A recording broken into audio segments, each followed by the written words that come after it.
Readings of Almighty God's Words. The responsibilities of leaders and workers. The responsibilities of leaders and workers. 16.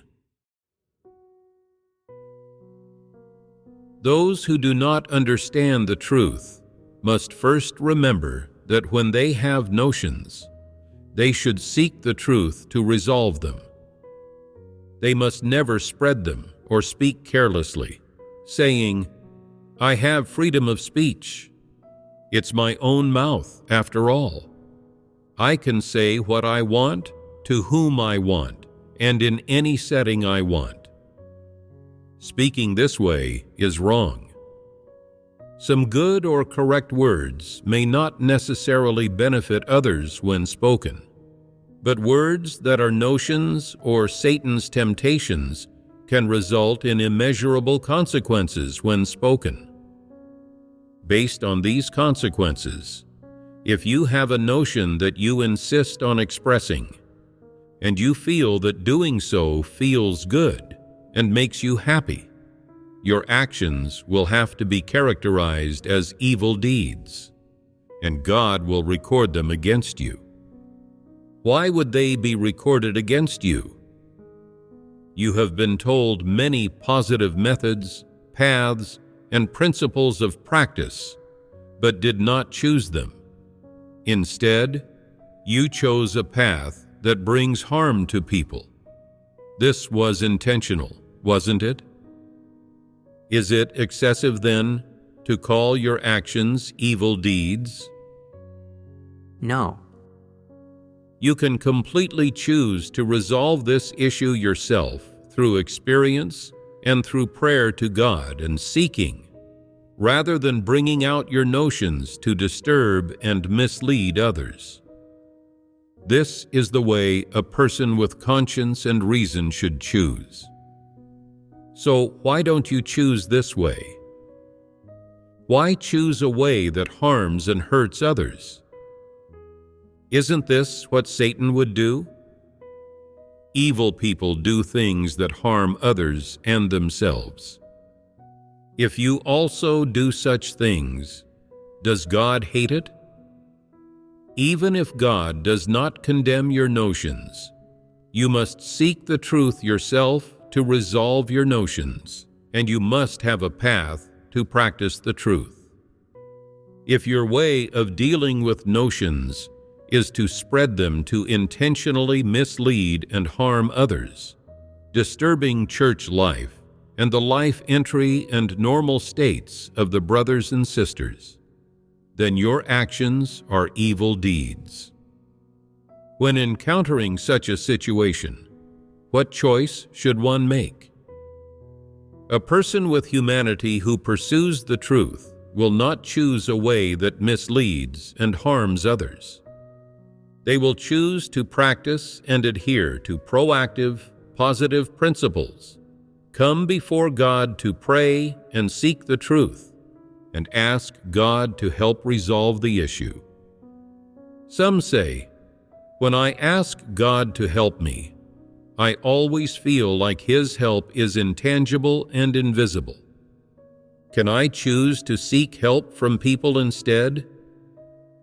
Yes, you can choose someone who understands the truth more and has more stature than you.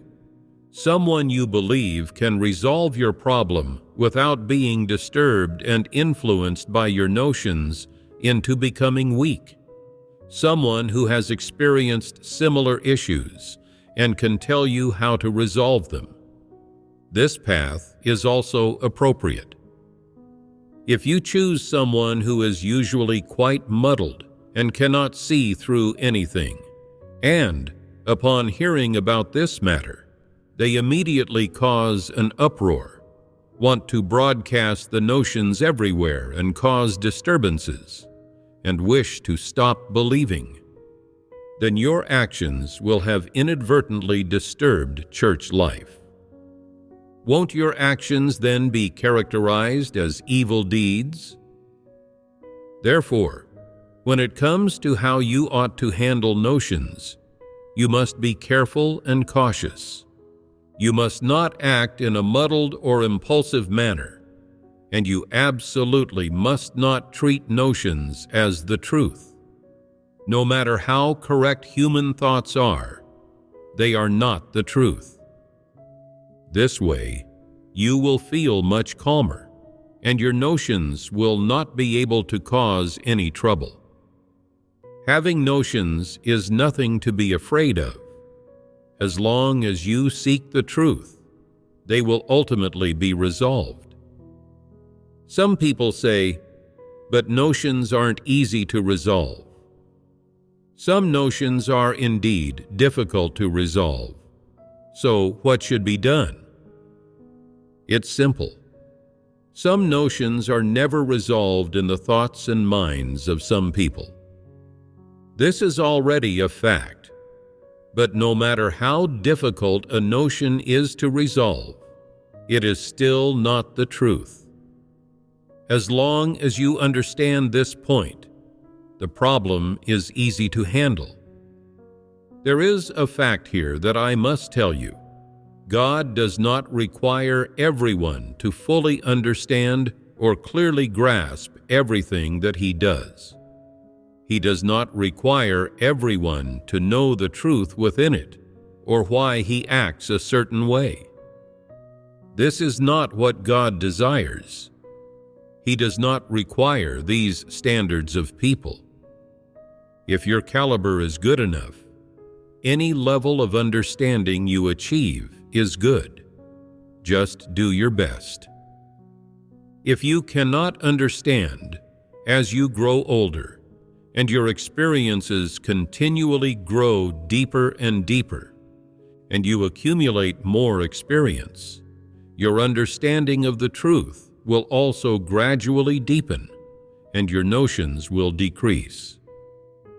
However, most people are incapable of comprehending some special matters and never understand them. Does God force them to understand these matters? He does not. God does not forcibly instill understanding in them.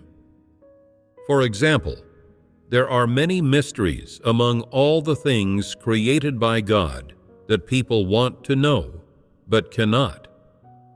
However, in God's words and work, He only focuses on expressing the truth to purify and save people.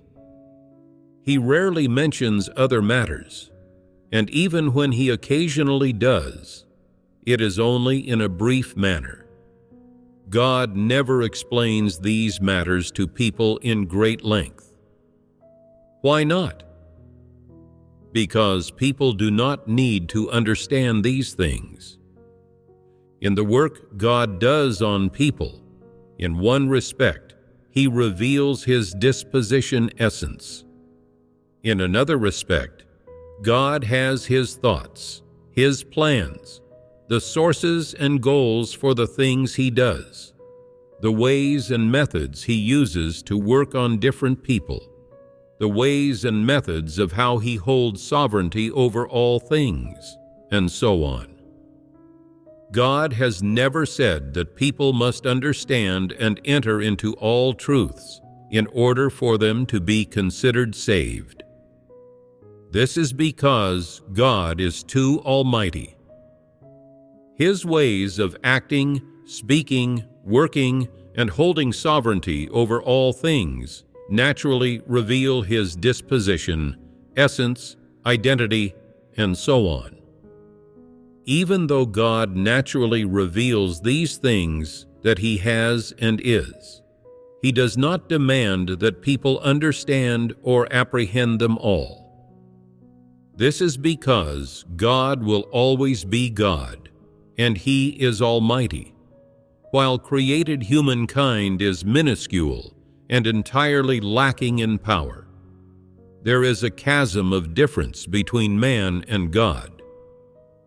Therefore, it is very normal for people to develop some notions and imaginings about God.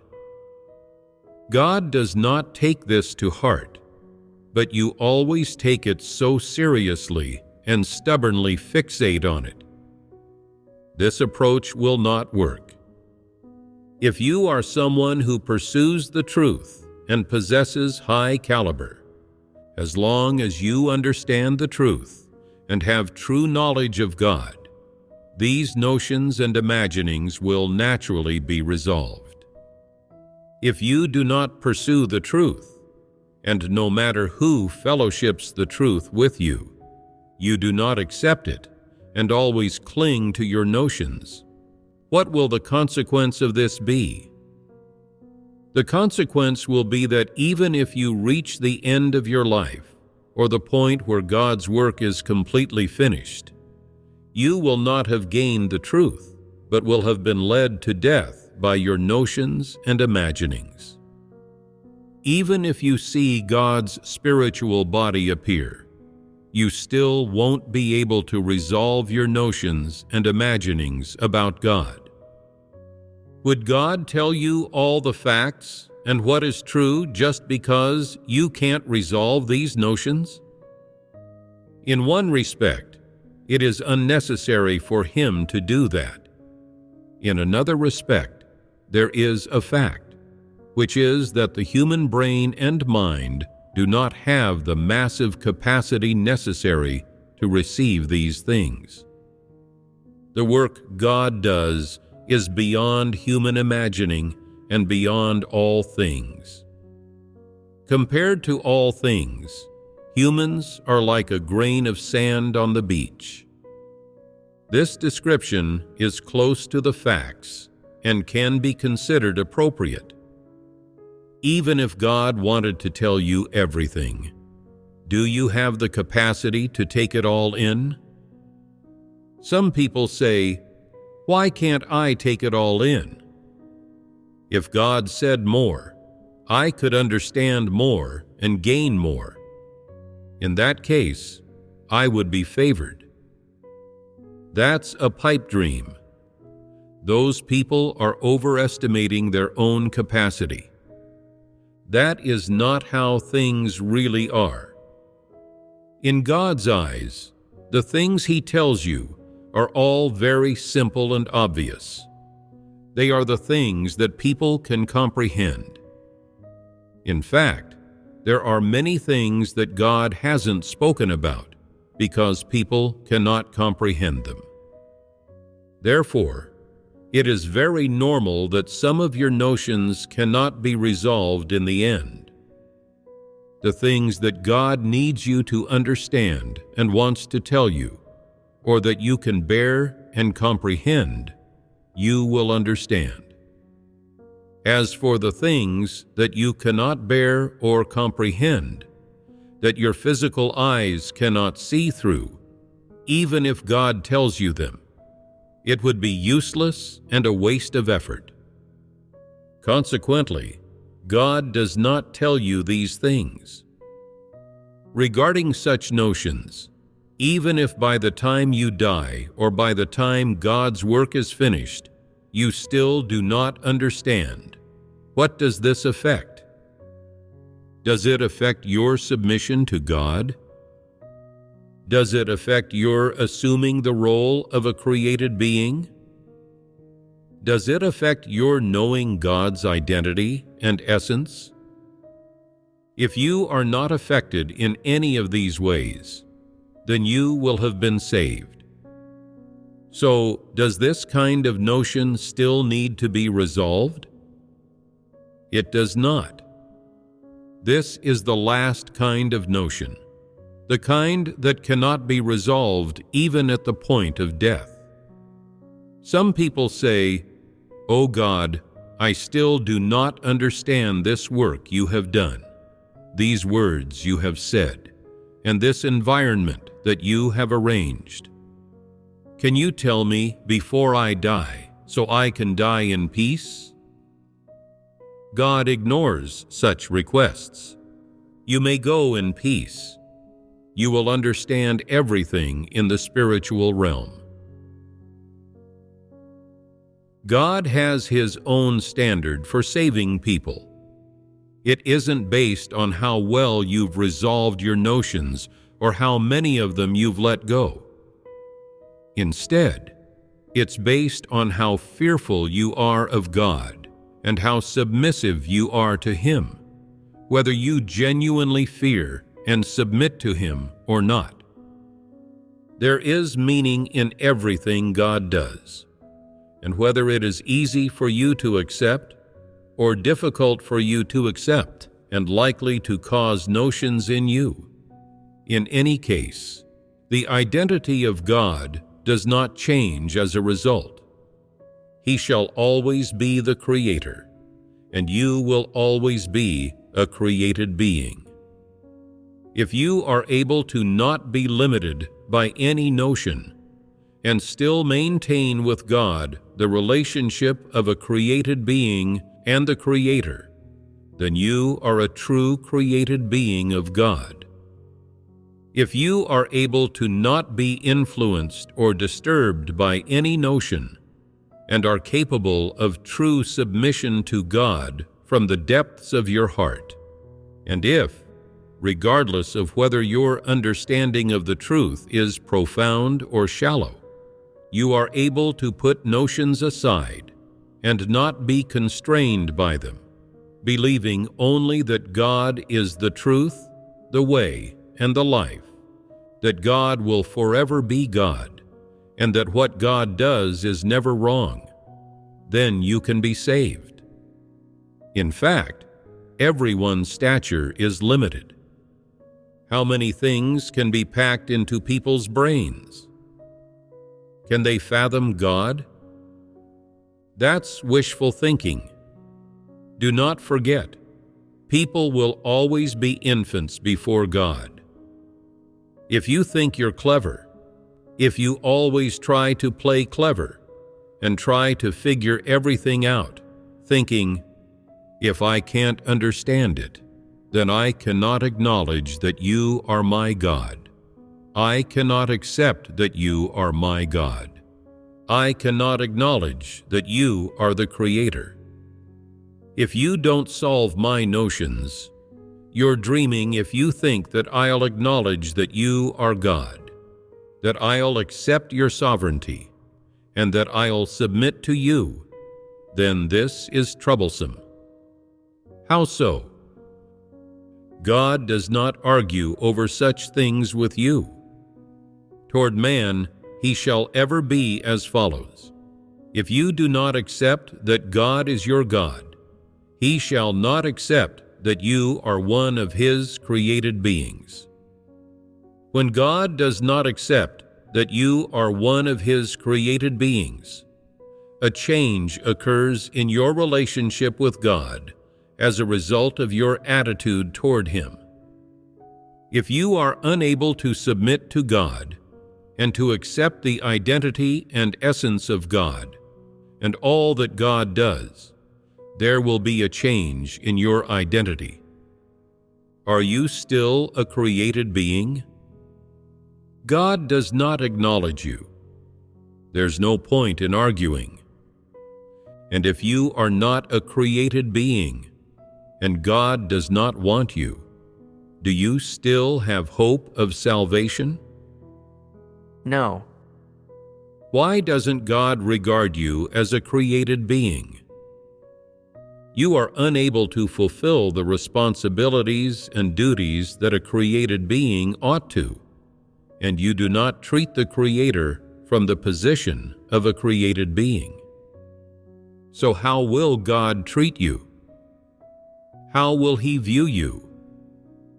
God will not view you as an up-to-standard created being, but as a degenerate, a devil, and a Satan. Didn't you think you were clever? How is it that you've made yourself into a devil and a Satan? This isn't clever. It's stupid. What do these words help people understand? That people must stay in line before God. Even if you have a reason for your notions, do not think that you are possessed of the truth, and that you have the capital to clamor against God and delimit him. Whatever you do, don't be like that, Once you lose your identity as a created being, you will be destroyed. This is no joke. It is precisely because when people have notions, they take different approaches and adopt different solutions, that the outcomes are entirely different. Do you have principles for how to practice in regard to notions? Do these principles protect you so that you can conduct yourselves as created beings properly? Is this path good? Then summarize it. If it is a relatively easy to resolve notion, we must pray and seek, finding the truth which dissects this type of notion from God's words. And we can also fellowship with brothers and sisters who understand the truth. In this way, we will be able to see through the fallacious aspects of the notion, thus resolving it. There are also some notions that are not easy to resolve, but we must not cling to them. We need to have an attitude of accepting the truth and submitting to God, knowing that we are created beings and that what God does is definitely right. And it's just that we haven't realized this. Whether we understand or not, we cannot spread notions. We should learn to often pray to God and seek, and gradually these notions can also be resolved. The third situation is that some notions may remain unresolved in the end. In such cases, as long as we are not constrained by these notions and do not spread them, it is fine. Even if these notions are not resolved in the end, as long as we do not cling to them and do not commit evil because of them, God will not condemn us, and it will not affect our salvation. How many principles are there in total? There are 3 principles in total. You've noted them all down, yes? Once you understand the truth and grasp the principles, your notions will naturally be resolved. You must not let notions hinder or trip you up. Resolve those notions that can be resolved as best you can, and for those temporarily unresolvable ones, at least do not let them affect you. They should not impede your performance of duty, nor should they affect your relationship with God. Your bottom line is to at least not spread notions, not commit evil, not cause disruptions or disturbances, and not act as a servant of Satan or a conduit for Satan. If, no matter how much effort you apply, some notions can only be superficially resolved and not thoroughly resolved, then simply ignore them. Do not let notions affect your pursuit of the truth or your life entry. Master these principles, and under normal circumstances, you will be protected. If you are someone who accepts the truth, loves positive things, is not an evil person, is unwilling to cause disruptions or disturbances, and does not purposefully cause disruptions and disturbances, then when you typically encounter the issue of notions arising, you will generally be protected. The most rudimentary principle of practice is this: if a notion arises that is difficult to resolve, do not rush to act upon the notion. First, wait and seek the truth to resolve it, believing that what God does cannot be wrong. Remember this principle. Additionally, do not put aside your duty or let the notion affect your performance of duty. If you have notions and think, "I'll just muddle through with this duty. I'm in a bad mood, so I won't do a good job for you," This is no good. Once your attitude turns negative and perfunctory, it becomes troublesome.